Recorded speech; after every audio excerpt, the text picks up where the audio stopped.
Kepala SPG itu adalah SPPI yang ditunjuk oleh Badan Gizi Nasional untuk mengepalai dapur di situ.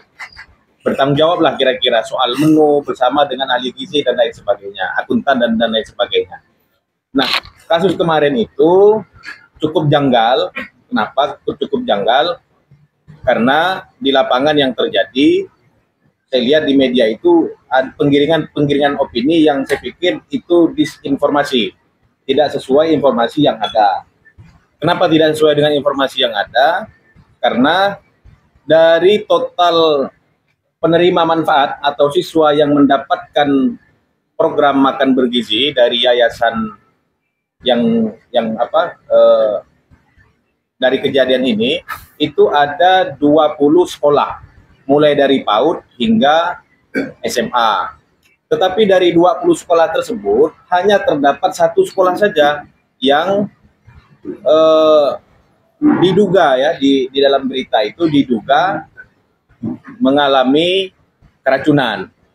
Sedangkan kita tidak bisa sebetulnya memvonis bahwa ini keracunan kalau kita tidak menunggu pertama ya hasil uji lab, karena untuk menilai bahwa ini keracunan kan harus kita tunggu hasil uji lab. Kalau misalnya memang uji lab itu mengatakan bahwa makanan yang kita sediakan itu mengandung racun, nah, baru kita boleh menyampaikan bahwa memang ini kejadian atau peristiwa ini adalah peristiwa keracunan. Tetapi ini tidak.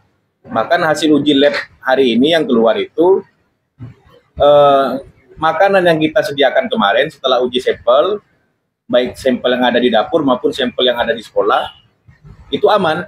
Jadi tidak ada kandungan racun dan lain sebagainya sebagaimana yang diberitakan. Kemudian dari 20 sekolah itu hanya di 1 sekolah saja. Kok bisa di 1 sekolah gitu? Kalau misalnya memang keracunan kan tentu hampir di semua sekolah, dari 20 sekolah itu harusnya keracunan juga karena dapurnya sama. Kemudian alat yang dipakai sama, bahan juga sama. Kita penerima manfaat itu ada 3.740 sekian penerima manfaat dari 20 sekolah itu, dan hanya infonya tadi di lapangan itu ada 20 siswa. 20 yang mengalami keracunan, infonya begitu.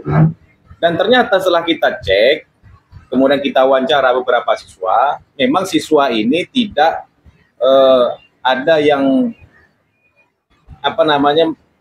tidak suka dengan menu. Ada beberapa siswa yang tidak suka dengan menu, karena menu yang kita sajikan ikan filet. Nah, jadi ada siswa itu yang memang tidak suka dengan ikan sehingga mual-mual. Kemudian ada 1 guru yang diduga juga mengalami keracunan. Ini juga saya pikir cukup riskan. Kenapa? Karena paket MBG ini bukan untuk guru, tetapi kok bisa ada 1 guru di situ ikut keracunan. Jadi kita butuh penilaian yang objektif gitu. Paket MBG ini untuk murni siswa, dan jumlah yang kita sediakan itu di setiap sekolah disesuaikan dengan jumlah siswa yang ada. Tapi kok bisa ada guru? Nah, kalau misalnya memang ada sekolah yang minta di jam sekian, tetap kita layani di jam sekian. Dan untuk di SD 12 ini mintanya diantar pagi. Jadi kita antar pagi, dan dikonsumsi itu sekitar jam 9.30. Biasanya sekolah ini minta siang, dan jadwalnya memang siang biasanya, tiba-tiba di hari itu minta pagi. Kemudian terjadilah peristiwa ini. Kepada masyarakat yang melihat informasi, membaca berita yang bersebar di media, bahwa pertama kami mohon maaf atas peristiwa ini. Tentu akan kita evaluasi pengelola dapur di sana. Kemudian juga kita sampaikan bahwa kita jangan kemudian mengambil sikap bahwa ini beracun sebelum keluar surat resmi dari Dinas Kesehatan dan BPOM. Dan hasil uji lab sementara yang sudah kita laksanakan, diambil dari sampel-sampel di sekolah, kemudian sampel di dapur, makanan yang kita sediakan, hasilnya aman.